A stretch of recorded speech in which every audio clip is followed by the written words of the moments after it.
Welcome to the Talk the Book program of AP State Council of Higher Education with its 104th episode, which is being telecasted in our YouTube channel of Andhra Pradesh State Council of Higher Education for the last 2 years, continuously on every Friday between 3 to 5 p.m. by an eminent scholar in both Telugu and English, selected novels or poets or drama of whatever different kinds for the benefit of the students. Today we have with us Dr. Ravi Prasad, of Narayana Engineering College, Nellore, who is going to review the book, The Unwritten Laws of Engineering by Dr. W.J. King. This Unwritten Law of Engineering book was written in 1944 when the engineering course was initiated in the beginning of the century or technical development of the country. It was written by the American Society of Mechanical Engineers. American Society of Mechanical Engineers, Nature Engineering Center, New York. So even after about 60 years, it is relevant for the present day generations to students, but both engineering as well as non-engineering students. So regarding the reviewer of the today program, Mr. Dr. V. Ravi Prasad, who has a teaching experience of 22 years. And as a principal, he worked as a he's working as a principal in Narayana Engineering College, Nellore for the last 3 years. With him, he has got about 8 international journal publications and 5 international conferences he has attended, with 2 textbooks to his credits and 1 patent. So this review of the unwritten laws of engineering is going to be reviewed by Dr. Ravi Kumar now. Welcome, Dr. Ravi Prasad. Thank you very much, sir. Thank you very much, sir. So, Talk the Book is a very good program initiated by APSCHE, the apex body of higher education institutions in Andhra Pradesh, spearheaded by Professor K. Hemchandra Reddy Garu, Chairman, APSCHE. I thank all the eminent people working in APSCHE for taking initiative to utilize the services of faculty members from various colleges to impart the knowledge to all the students in studying in higher education institutions. My choice of this particular book is based on my own experiences in engineering field. Initially, I started my professional life in an industry and then moved into academic institution in 2001. Since then, I am associated with academic institutions. So the Unwritten Laws of Engineering by W.J. King was first published in 1944. It's a 3-article series published in Mechanical Engineering magazine. Since then, a lot of editions, variants, reviews, and summaries emerged with the same book. So this book has 3 chapters, and all the 3 chapters are meant for any executive who is working in an industry which is manufacturing or producing goods. So the first chapter is about what the beginner needs to learn at once. And the second chapter is about the engineers with considerable experience in concerned field and for young engineers who are working under him. And third chapter is about personality issues of engineers. So this is the overall broad outline of this book. So the book author wrote this book. Basically, it's a scrap note of his experiences, his observations and findings over a period of 17 years. And the author, he himself worked in 4 engineering departments, and he had numerous discussions with his colleagues regarding the points mentioned in this book. And he did a lot of literature survey, and he gave a lot of lectures on these topics. And then finally, he wrote this book in 1944. Even after 88 years, this book is relevant for all the graduates. It's not just for engineers, because even graduates become executives in industries or manufacturing facilities. So my choice for Talk the Book program, I think it's apt. So this book is useful for all the people who are working in executive level or engineering level in various fields or industries.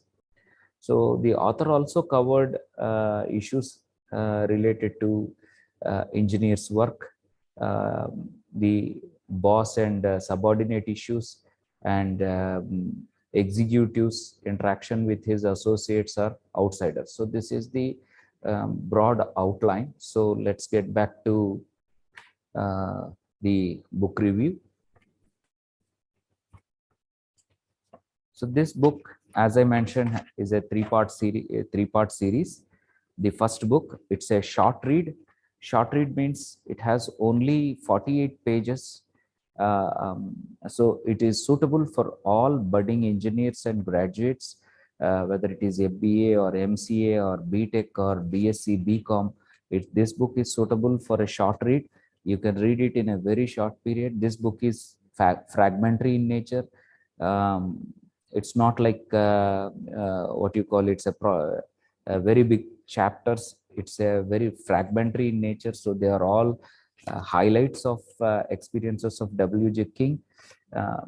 So if anyone who wants to become an executive or young professional in an institution, or who wants to become a boss, or who want to set up his own industry, this book will serve uh, all the needs of such people, even in 2023.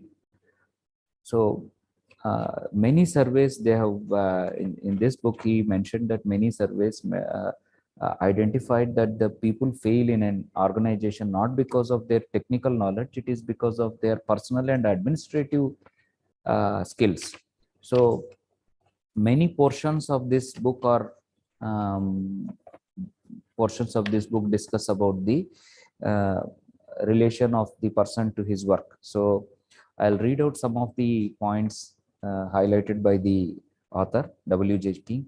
However menial and trivial or early assignments may appear, give them your best efforts. All young budding engineers, students who are studying final year, you're aspiring to enter into some company, they may be giving you entry level job as a fresher. So don't consider it as a small job. Consider it as an opportunity to work for a big company and showcase your skills, or learn some skills which you have not acquired in your institution. uh, there is always a premium upon the ability of getting things done. So all youngsters who are working, you must understand that you need three things, that is the energy, the resourcefulness, and persistence. These three things are very important. The author tells the same thing in his book. In carrying out a project, do not wait for foremen, vendors, and others to deliver the goods. Go after them and keep everlasting after them. So if you are assigned a task or a project, so don't wait for somebody to come and complete the job.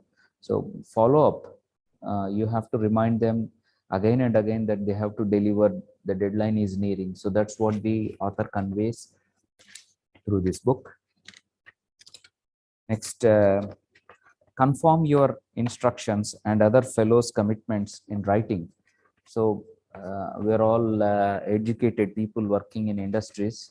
We must follow this rule even now. Earlier, it was not a rule. Now it's written by W.J. King, so automatically it becomes a rule. So I request all youngsters to uh, take commitment in writing. Says if some vendor agrees to send goods by Friday, take it in writing. Friday with the date. Okay. When sent out on any complaint or other assignment, stick with it and see it through to a successful finish. If you're a beginner or an executive or an engineer, if you are assigned a task and you're sent out, so make sure that you finish that job you are assigned. For that, you also need some planning. That's what the author says. Next, don't be timid. Speak up. express yourself and promote your ideas.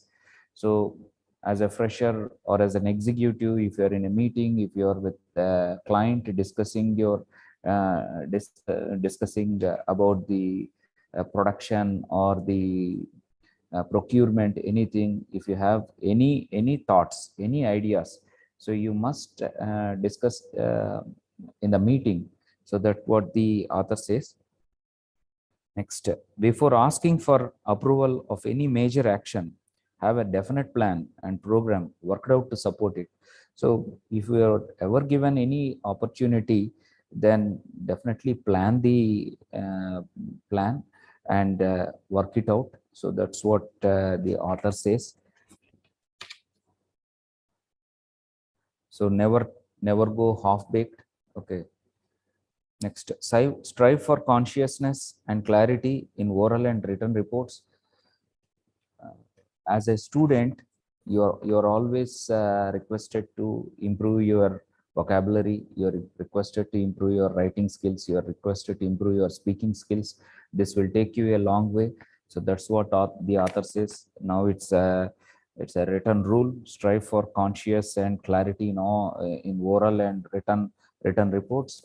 Because we are native speakers of Telugu, you will have some issues in English, but over a period of 4 years or 3 years, during which you are studying your graduation, focus some time to get English writing skills and reading skills, along with speaking skills. Next, be extremely careful of the accuracy of your statements. Once you get a job, whether it is entry level job or executive job, you're representing the company. When you're speaking to your clients or to your promoters, you must be very cautious. Your statement must be accurate because you are representing the company. If you are not certain, indicate the same exact degree of certainty or approximation in your statements. So it's a very good thing for freshers. Next, in the same first chapter, in relation to the boss, he has written certain aspects. The author wrote some aspects. Every executive must know what's going on in his bailiwick. So say for example, if you are electrical engineer, you must know. And in electrical engineering, if you are high voltage specialist, you must know what is the latest technology, latest tools in high voltage engineering. If you are a mechanical engineer, if your specialization is materials, then you must know what's happening in materials. That what the author says. If you are a boss, uh, every executive must know what's going on in his bailiwick, in his domain. He must know what's really going on in his department. He must know what's really going on. Do not overlook the fact that you are working for your boss. So all of us have bosses, no matter how small or how big. We all have bosses. So we must keep in mind um, throughout our tenure in the organization that you are working for the boss. So that's very important. Next, be as particular as you can in the selection of your boss. In the beginning of your career, you can learn a lot from your boss. So you have to be very particular and you in selecting your boss. Generally here the boss means head of the department. In an organization, you have so many departments. Some heads are very informative, very resourceful for young budding graduates, young engineers. So I request all the students studying final year to choose the boss particularly. Next, one of the first things you owe your boss is to keep him informed to all significant developments. So all the young engineers, they think that this is not so vital, this is not so important, so I don't need to report it to my boss. So the first thing you owe your boss is to keep him informed of all significant developments. So we generally call them as higher ups. So don't think that you are bothering them. Think that you are informing them. Think that you are keeping them aware of the progress or what's going on. Next, whatever the boss wants done takes top priority. So if your boss guides you, directs you, or instructs you to do something, that takes the highest priority. So it must go into the top of the list. So it's always the number one job you have to complete. So that means now.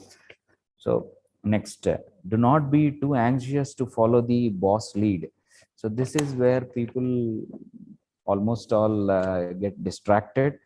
So um, what happens is people, the freshers try to roam around the boss frequently. We generally call plague the boss incessantly every minute for directions. So don't do that. So do your own homework, do your own research. Boss can give you instructions. Boss cannot minutely, microscopically guide you. So next, under that category, you have another thing: surrender all initiative and depend upon the boss to do all of his basic thinking for him. So don't surrender. Don't ask your boss to do all the thinking for you. So you think for yourself. Under the same, do not be too anxious to follow the boss lead. Persist in carrying through a decision or a program even after new evidence have proved the original plan to be wrong. So don't persist. If the original plan is wrong, just give up. In certain cases, don't pester the boss. That's what the author says. Next, regarding relationship with associates and outsiders. In chapter 1, the third part is regarding relationship with associates and outsiders. All the fresh engineers and fresh graduates who are going to get job in few months, who are going to graduate from colleges with flying colors. Sometimes you have to interact with clients or suppliers or vendors. So we generally technically call them associates and outsiders. So all these points, whatever I'm going to tell now, comes under that category. Never invade the domain of any other division without the knowledge and consent of the executive in charge. So industry or any organization or institution have so many divisions. So we should not crisscross, and we should not get into other division or other department and do something which the in charge is not, which the division in charge is not aware. So especially, never offer a man a job or without the permission of his boss. So if somebody is from some other department, don't employ him in some other department without the original uh, person's original boss knowledge. So within the same issue, engaging the time or committing the service of a subordinate for some particular project or trip. So if you're taking some other person from some other department for a particular project, um, keep him informed, keep his boss informed, and keep the person also informed, and then take his time or take his commitment. Okay. Next, when you are in the field or the districts, you are in premises of the district manager or local office, and that all transaction must be done with the manager's permission, just as if you are in his home. So sometimes you have to go to other divisions, other districts, uh, which are under same head office, same organization. When you leave your place and go to some other district or some other zone, so you have to keep that zonal in charge or division, that particular district head, well informed. That's what the author says. Performing any function assigned to another division or individual. So if you are assigning any work to any other division or any other zone, you must be informing the concerned head. So most people strongly dislike having anyone muzzle into their territory. So without informing the territory manager or zonal manager, you should not get into other territory or other manager. So next, the man in charge of the job usually knows much more about it than you do. So say, for example, if you're in welding section and somebody is in molding section, so the molding section guy knows more about molding, and your welding section guy, you know more about welding. So you should not talk much about molding section. You should allow the other person to talk and do molding part of it. So that's what the main parts under never invade the domain of any other division without the knowledge and consent of the executive in charge. So next, in all transactions, be careful to deal in everyone who has a right to be in. So whenever you are dealing with client or vendor or supplier, so all the people who are associated with that must be informed, and they must be available during the transactions or interactions. So that's what this point is all about. In all transactions, be careful to deal in everyone who has a right to be in. So next point is be careful about whom you mark for copies of letters, memos, etc. when the interests of other departments are involved. So you must be very careful. So when you are writing letter, now we have emails, we have CC, BC, and 2. If you are writing letter to someone and you want to allow the other person to know that you are sending a copy, put him in CC. If you don't want anybody to know that you are sending this letter, put it in BCC. So that's what this point is all about. Be careful about whom you mark for copies of letters, memos, etc. when the interests of other departments are involved. Next, promises, schedules, and estimates are necessary and important in instruments in a well-ordered business. So, dear fresh, young, budding graduates and enter Andhra Pradesh. So keep in mind when you're recruited by some company, offered a job, you become part of that organization. So whenever you are promising something, remember that you are promising on behalf of the organization you are working for. Whenever you are giving a particular target or schedule, your company reputation is at stake. Whenever you are giving estimate, your company or your division or department must stick on to that a given estimated value. So all these things will make your business a very well ordered business. So keep uncertain factors away, so that will make your promises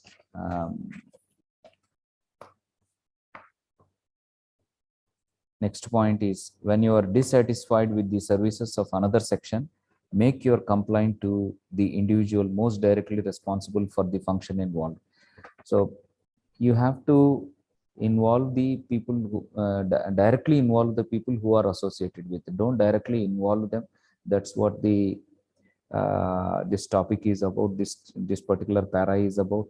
So if you are just dissatisfied with the service of a particular section, involve the people who are directly involved with that section. Don't write it to some other person. So most issues are resolved only through dialogue. So next, in dealing with customers and outsiders, remember that you are representing the company ostensibly with full responsibility and authority. So whatever may be the capacity you are in, you are representing the company. So you have to be, whatever you do, you have to be fully responsible, and you are given sufficient authority to represent the company. So the author reminds the readers that you have to be fully responsible and authoritative. So that's the end of first chapter, first article in this book. The second article is relating chiefly to engineering executives or any executives. So first topic the author covered is individual behavior and technique. So obviously individual behavior makes the person. So executive must behave himself well. So the author has given some rules how to behave as an executive in an institution or organization. So the first point is every executive must know what's going on in his daily week. Already this topic is covered.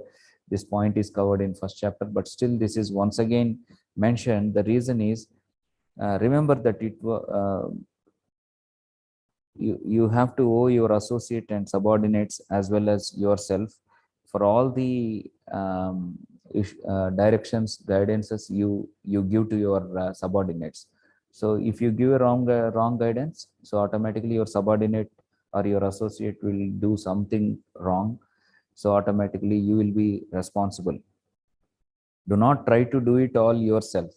So this is where the executives fail. So you must have leadership qualities. You must have good knowledge, and you must guide your subordinates rather than you do work for your subordinates. So do not try to do it all yourself. You have to, even though you have freshers under you working, you have non-technical people working under you, even though you are a fresher, but still you must do your homework and try to uh, assign the work and then get the work done from them. So never ever do others works, especially your subordinates works.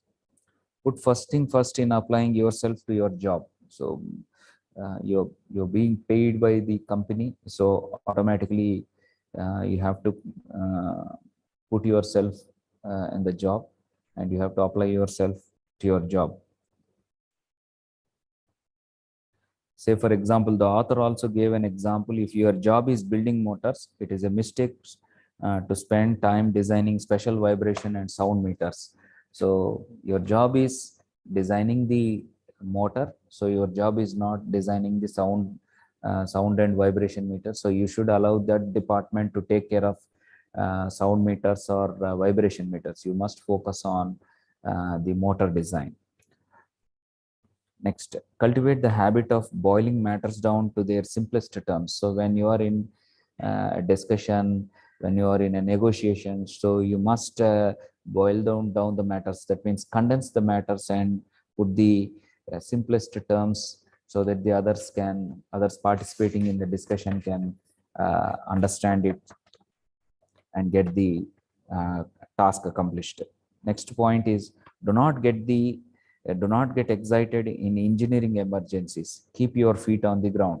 So since you're new to your job as a worker or as an executive, so you will definitely get excited, or you'll definitely get shocked if there is any engineering emergency or any emergency in any organization. So you have to think and act cool, and then execute things coolly when there is any emergency. So emergency comes with some signs. So the author says that do not ignore signs of trouble and get caught napping. So the author suggests that you should keep your eyes wide open when you are in your office or in your industry, and then you should not ignore signs of trouble, and you should not get caught napping. So he wants you to be fully aware and awake. So next point is, engineering material should not be too large, or engineering meetings should not be too large or too small. So the author suggests that neither the meeting should be as an executive, you should not convene a meeting, and you should not take prolonged time to communicate with your uh, attendees, or you should not conduct a short meeting in a very short notice and for a very short period.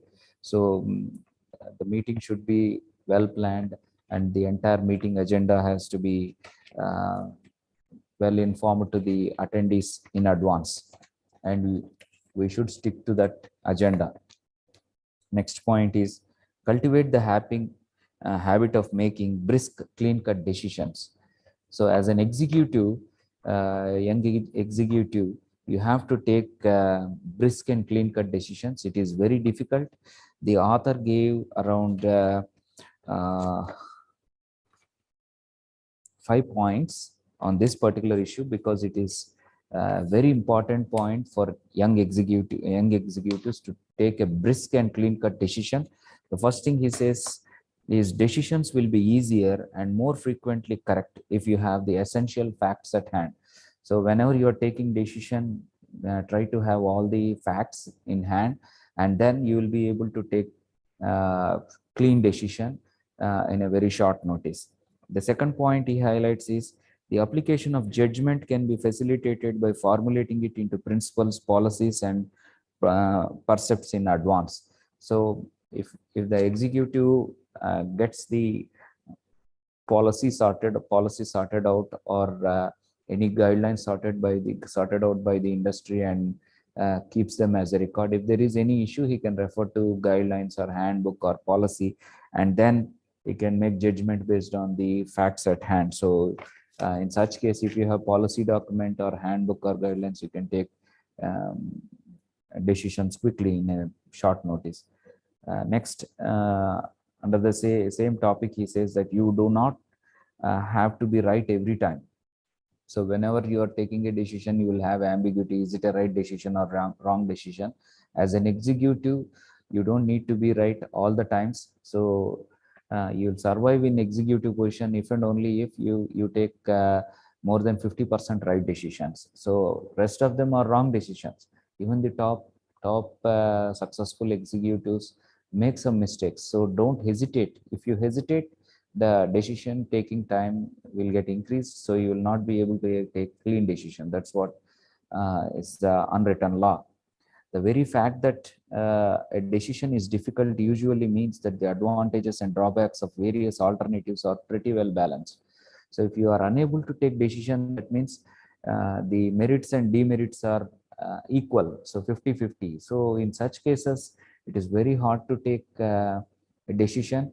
So 50% is right, 50% is wrong. So anyway, you take the decision, 50% right will go. You don't take the decision, 50% wrong will go. So you can take the decision based on that merit, because it is pretty well balanced. So lastly, the author says that by all means, give everyone a fair hearing. But after all parties have had their say and all facts are on table, dispose of the matter decisively, even if someone toes or step down.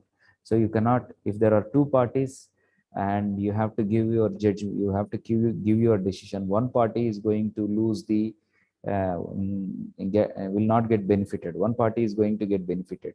Either way, one party, you are going to step on toes of any one person. So that's what the author says.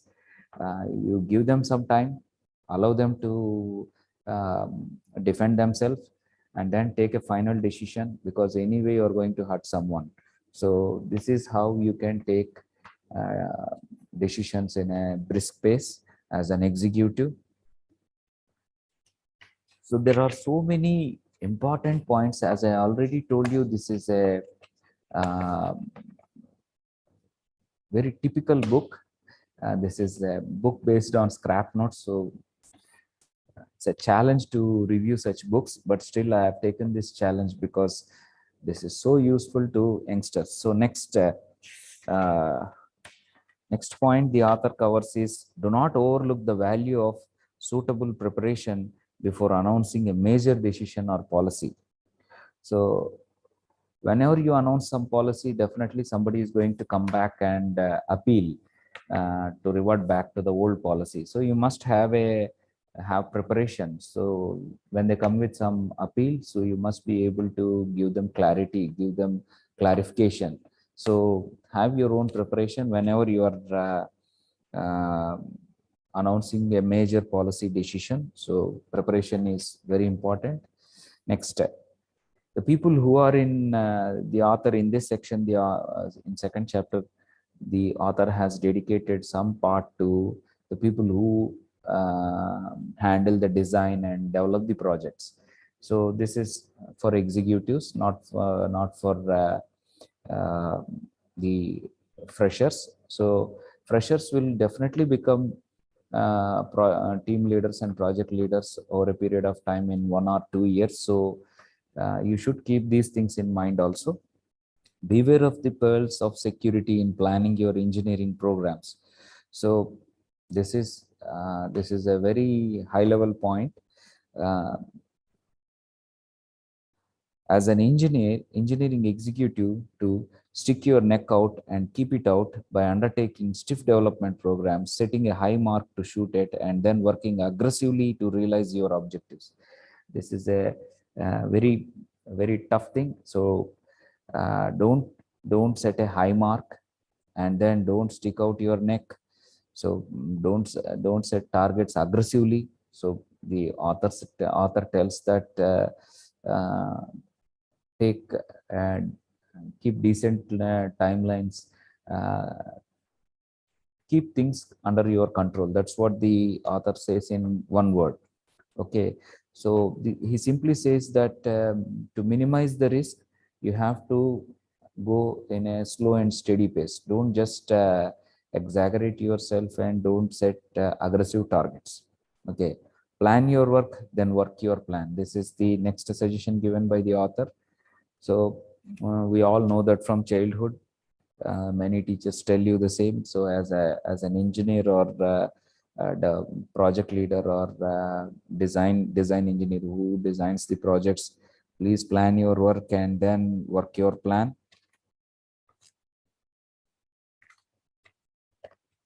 So he has given half a dozen points. So define the objectives of for all such people who design the projects or develop the projects. So define your objectives for that project, outline the steps for that project, prepare a schedule for that project. So assign some responsibilities to all the sub modules or to your team members. So make sure that each man has sufficient help.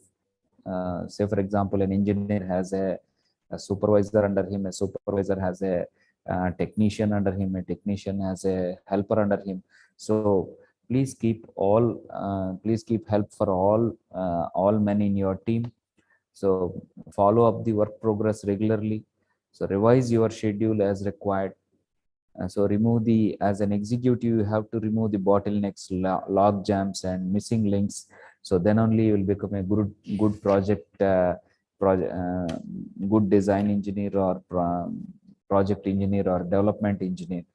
So, and the most important thing the author says is finish the project in time. So that is, you have to fix the schedule and stick to that schedule. Then only you can finish it on time. So next point is the author focuses is plan your development work far enough ahead of production so as to meet schedules without a wild last minute rush. So whenever you are preparing the schedule, so try to have some kind of what you call excess time for each phase. So don't keep it tight and don't rush in the last minute. That's what the author says. And he also gave the example for this. And he also quoted a peacetime. Peacetime is when there is no war. When you are at war, you don't have time. So, but during peacetime, you don't have war. So, author quoted the peacetime product. So, when you are not in a hurry, when you are not at war, so he gives a dozen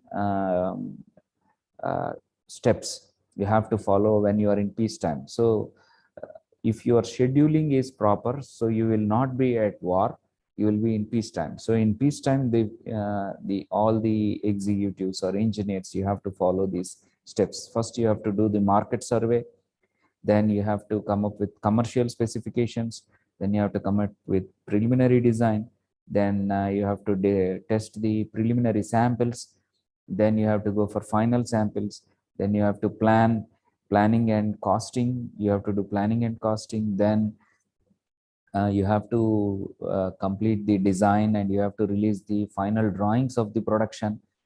Once again, final planning and costing. After design drawings comes out, you will get all the material quantities and other things. So you have to refine your planning and costs.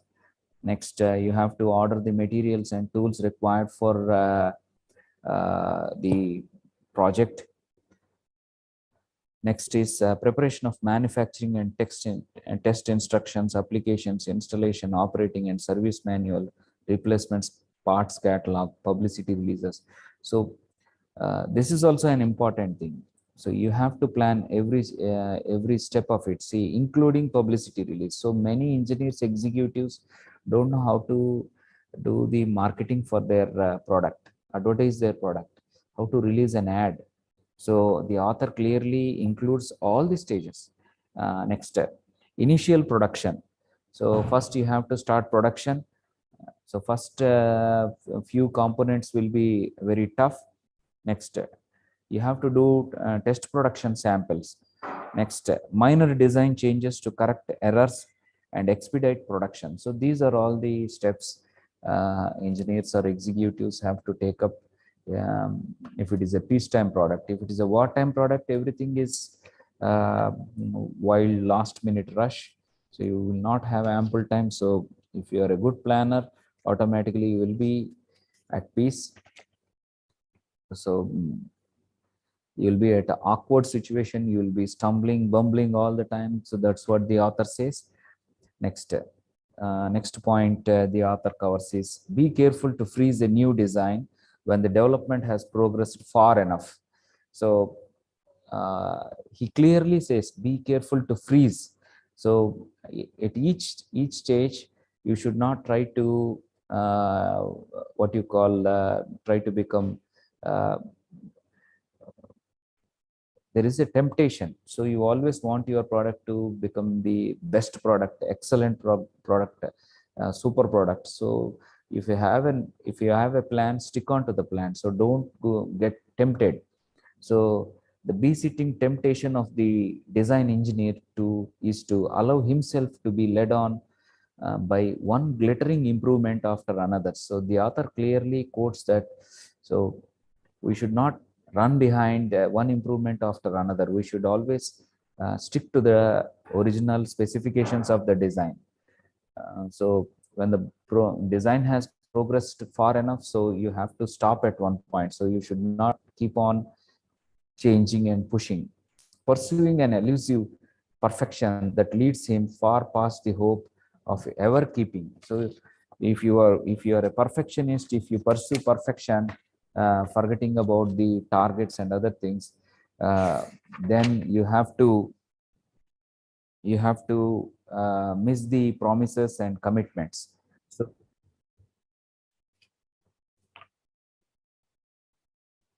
the author clearly says that you have to stick on to the promises and commitments rather than running behind the what you call own dreams of making the product an extraordinary excellent product. If the company desires so, you would have definitely scheduled and you can definitely make an extraordinary excellent product in that time frame. So if your company's decision is to make a average product, don't pursue and spend more time don't pursue and spend more time on such products. The next point is the author mentions is constantly review developments and other activities to make certain that actual benefits are commensurate with costs in money, time, and manpower. This is very important.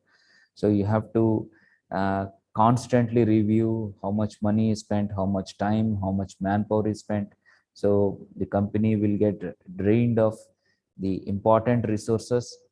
So you must keep on reviewing all these important aspects. Next, make it a rule to require and submit regular periodic progress reports as well as final reports on completed projects.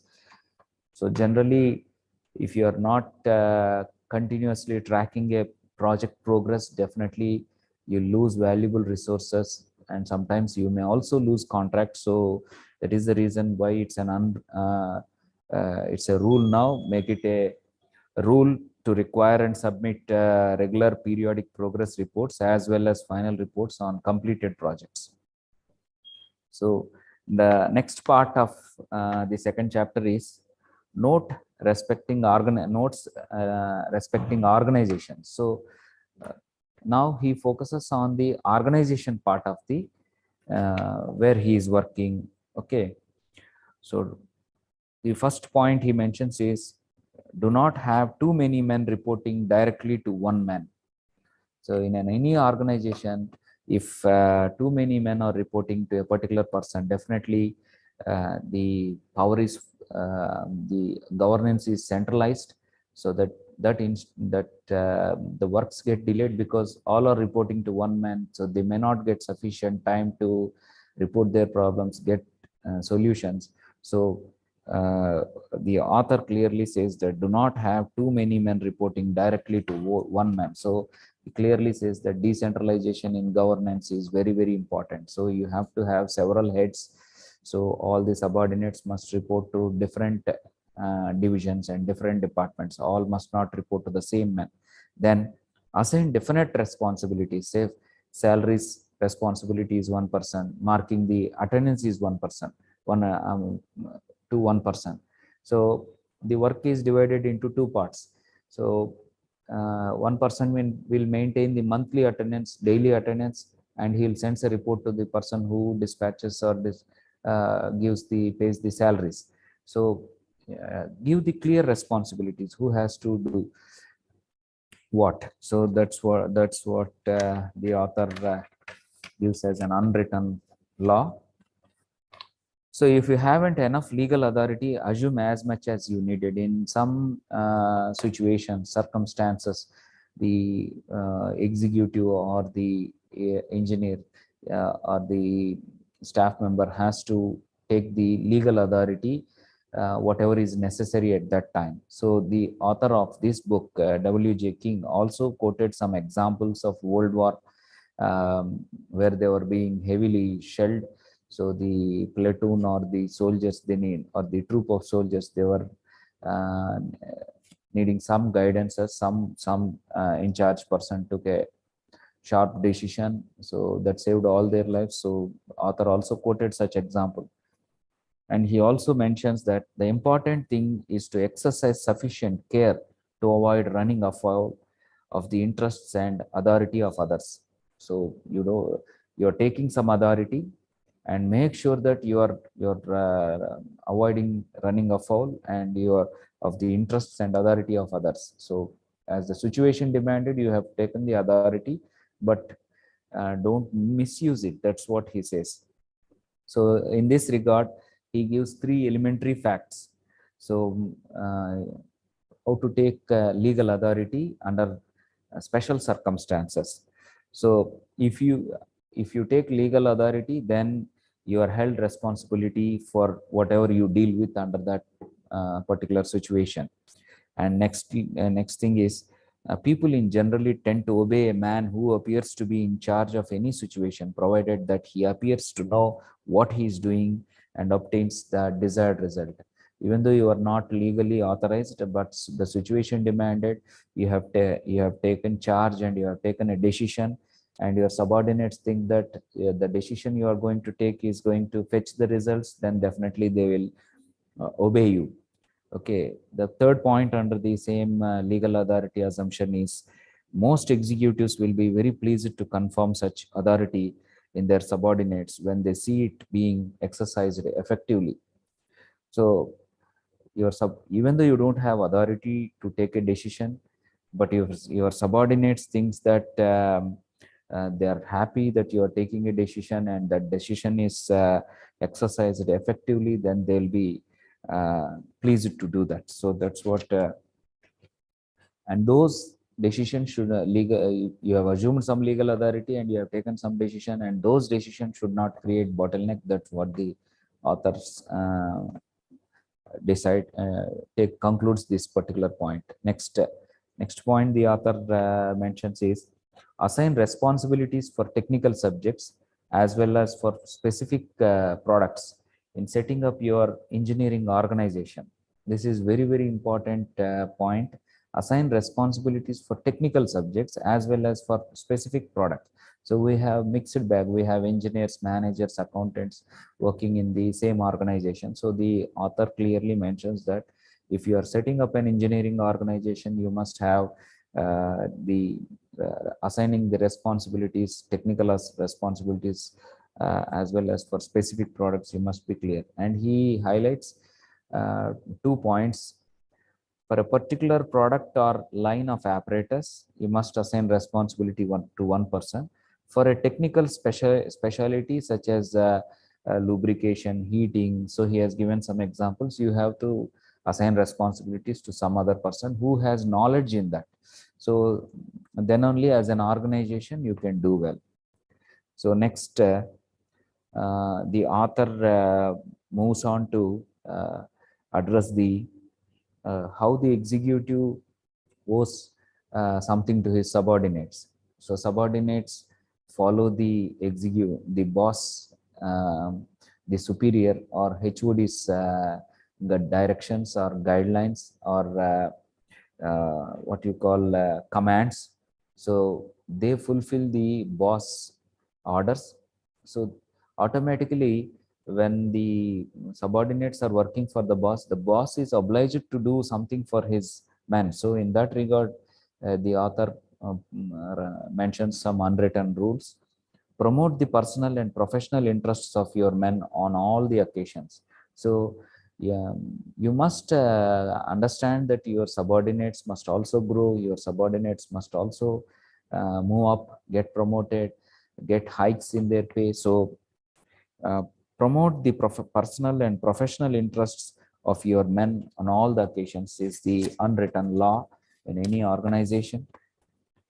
Next, do not hang on to a man too selfishly when he is offered a better opportunity elsewhere. So human resource generally try to move from organization to organization. Persons, they change their job. So do not, even though if the person is very talented, if you are unable to afford the match the salary which he's going to get in new organization, don't hang on to him. Please relieve him from his job. Or if the person is not a good worker, if he wants to find some other job uh, because of personal grudge or something, don't demote him or don't keep him idle on bench. In software industry organizations, there are certain things, practices, they keep them on bench. So until and unless a client picks them. So there are certain issues. If he wants to move away from his present employer or present organization he is working for, please let him go.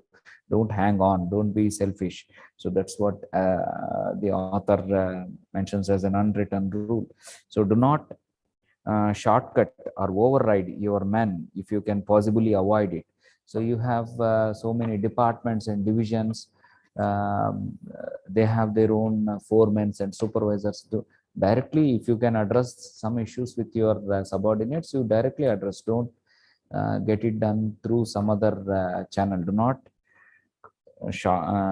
shortcut or override your man.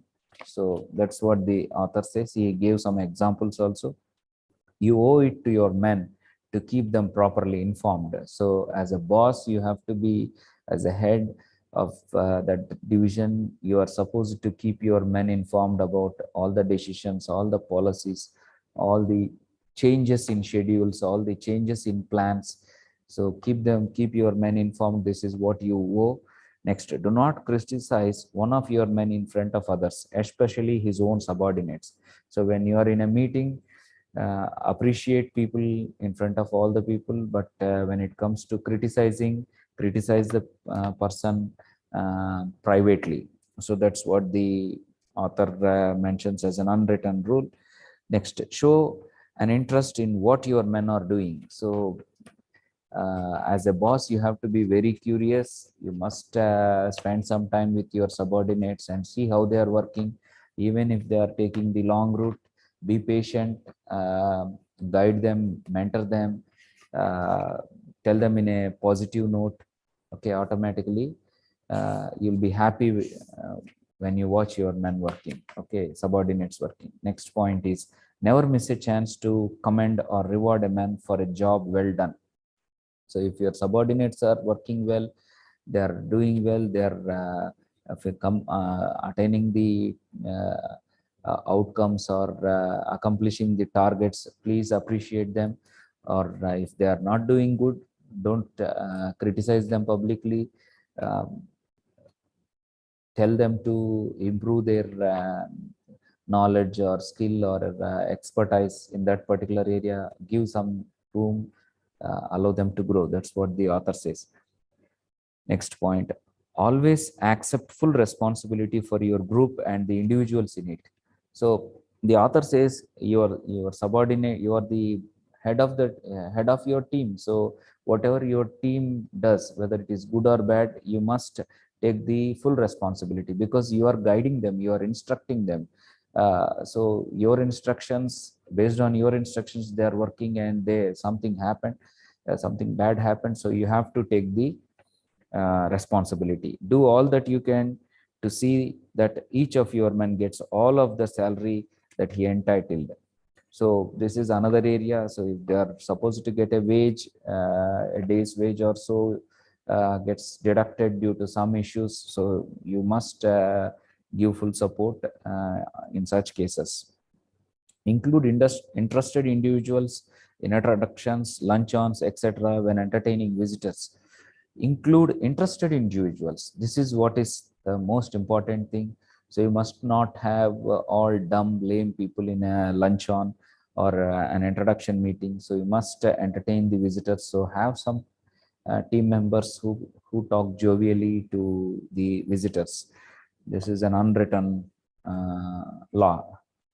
Do all that you can to protect the personal interests of your men and their family, especially when they are in trouble.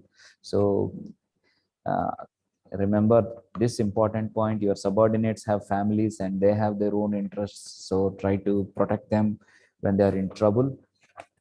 So the second chapter comes to an end.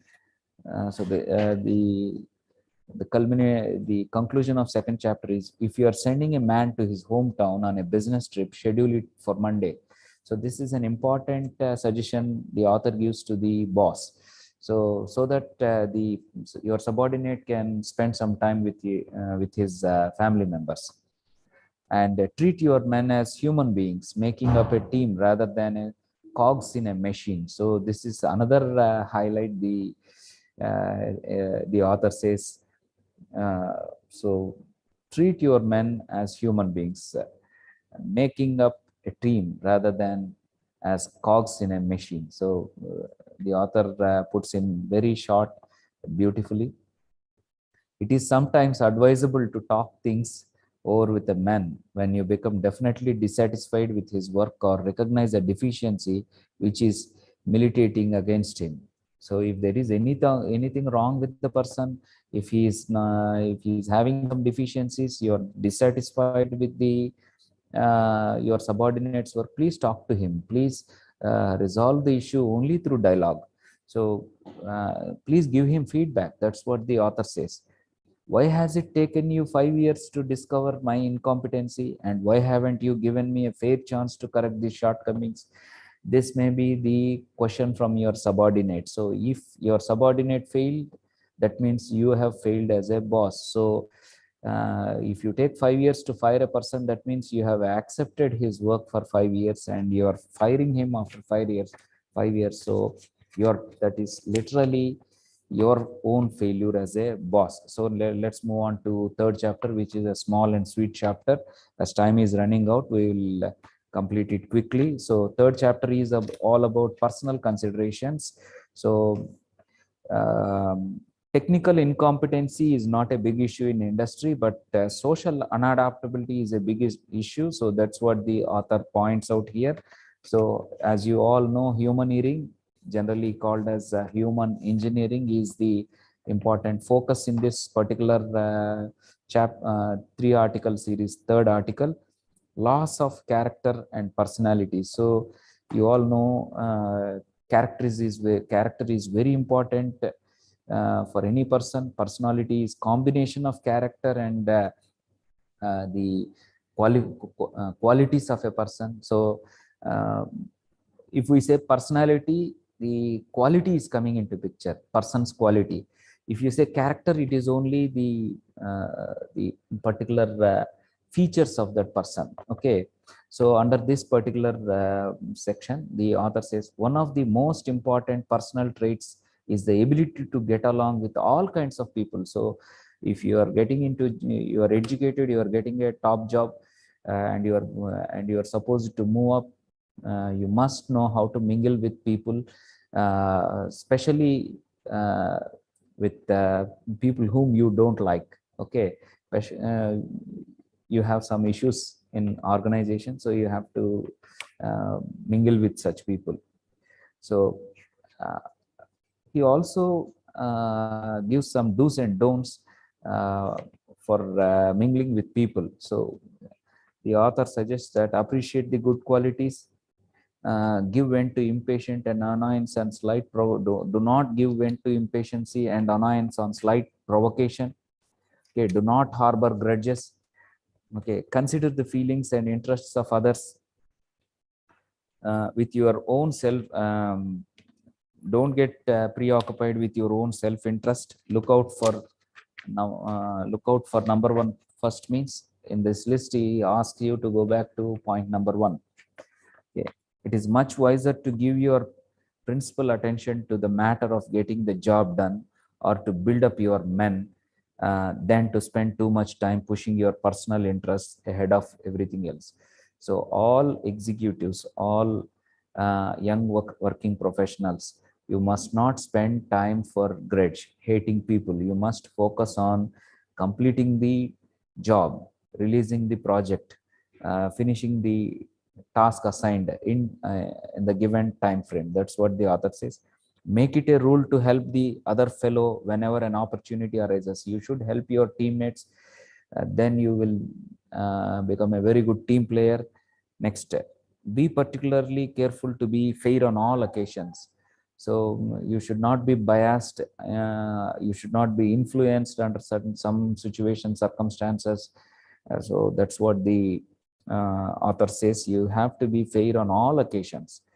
When a man fails to carry out an assignment, he is sometimes unjustly criticized, when the real fault lies with the executive who failed to give him the tools to do the job.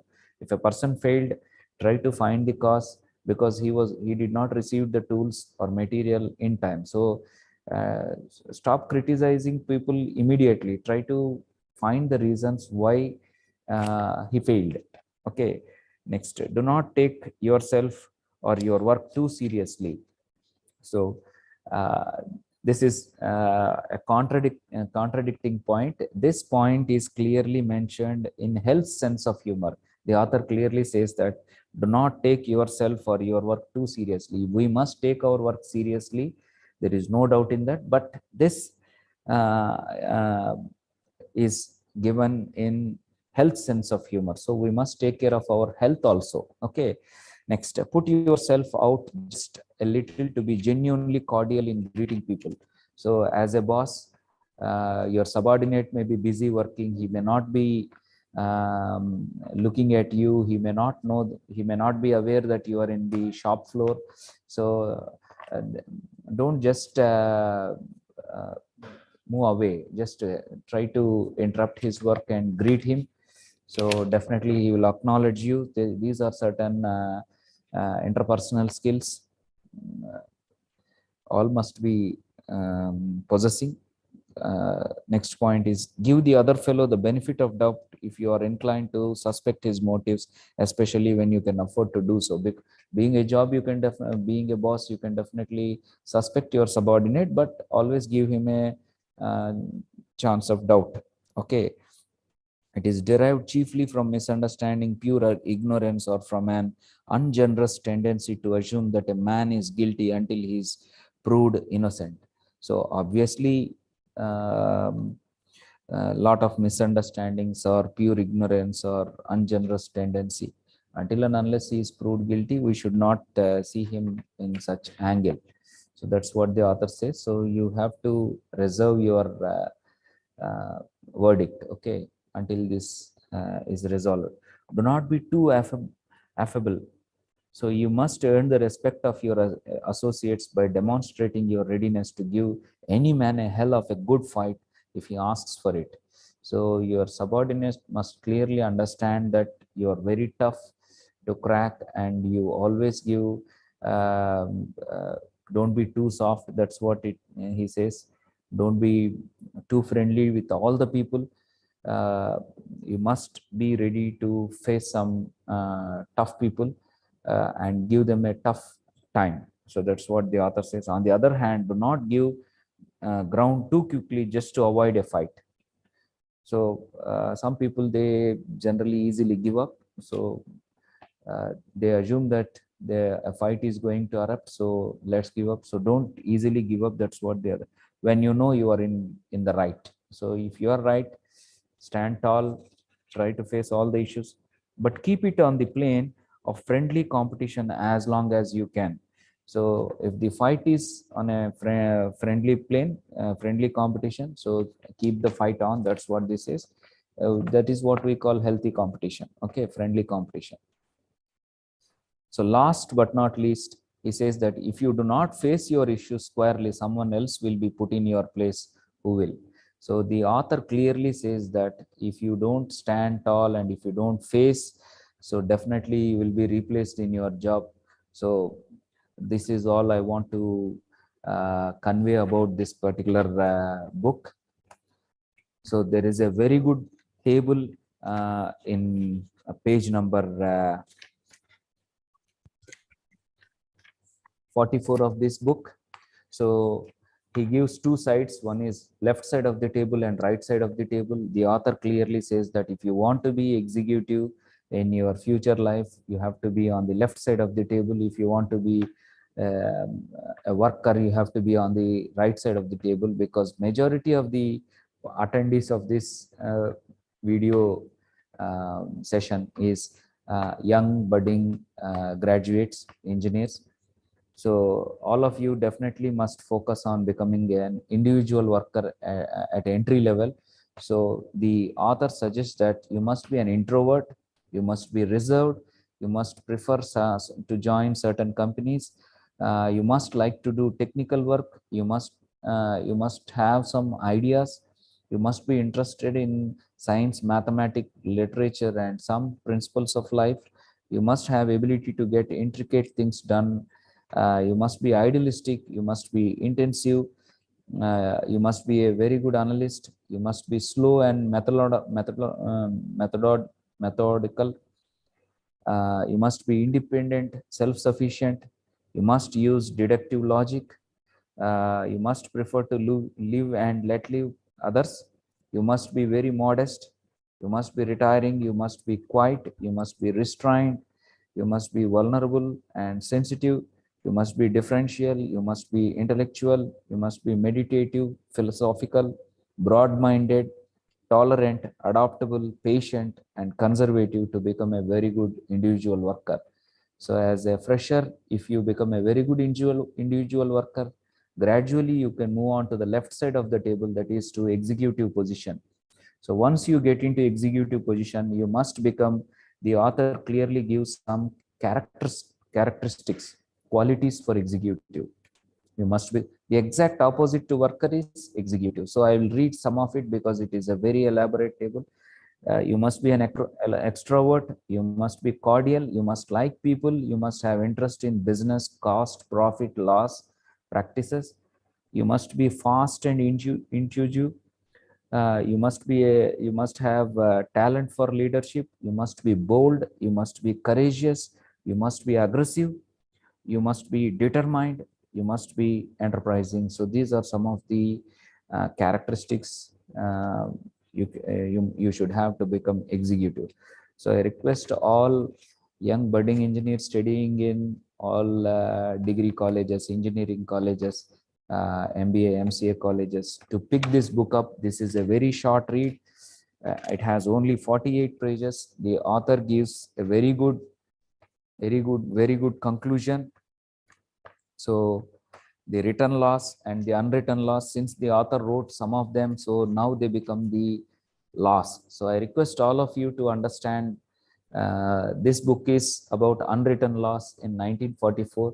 Now they are written. So I request all of you to read this book and get yourself familiarized by the laws. So the author also concludes in a very stylish manner. So since we don't have time, I don't want to give all the examples, but I'll quote only one word. He says that rules of the game, and the game is you must become a very good individual worker and then gradually grow up to executive level. So that's what all this book is about. I thank APSCHE for giving me this opportunity to review a book which is very old uh, in any terms, but it is very apt and suitable even after 88 years of its publication. Thank you very much. Oh, thank you, Dr. V. Ravi Prasad garu, for introducing a book though it is of engineering component, it may be of applicable to the undergraduates or postgraduates who are also seeking some sort of software employment, may also be making use of these suggestions and come up well in that academics as well as in the employment opportunities. Thank you for being with the State Council of Higher Education, for presenting an old book with some relatively useful components. Thank you, sir. Thank you very much.